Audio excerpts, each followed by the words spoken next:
Hello everyone. Today I would like to share how to create a dependent drop-down list in Excel. Considering I want to assign physiotherapists to patients based on their genders, it's much simpler to select a gender from a drop-down menu than to type it out manually for each patient. To start, let's duplicate this workbook by pressing Alternate W, N for easy reference.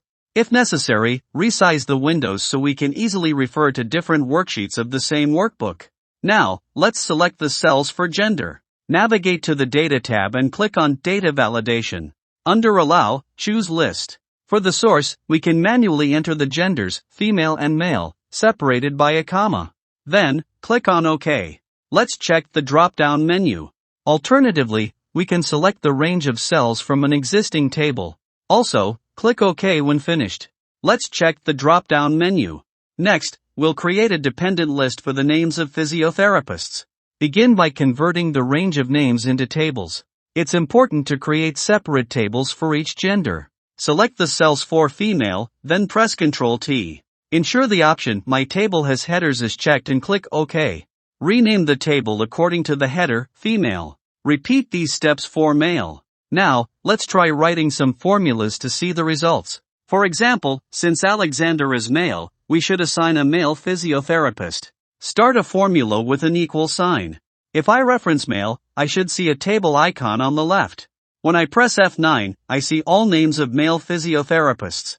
Let me press on Ctrl+Z to undo this calculation. Note that we should always refer to the gender of the respective patient. In other words, we could not use equal to male all the time. The correct way is to refer to the corresponding cell value under column B. Therefore, for C2, I should refer to B2.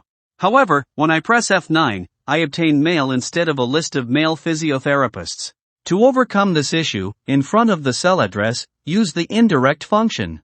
Press F9, and we should obtain the desired result. Let me undo this calculation by pressing Ctrl+Z. Copy this formula and press the Escape key. Now, select all cells for physiotherapist, then click on Data Validation. Again, under Allow, select List. Under Source, paste the formula, then click OK. We should now have a dependent drop-down list. The advantage of using a table is that it is fully dynamic. That is, when I add a new name, Excel will update the list for us automatically. This also applies to deletion, as we can see here.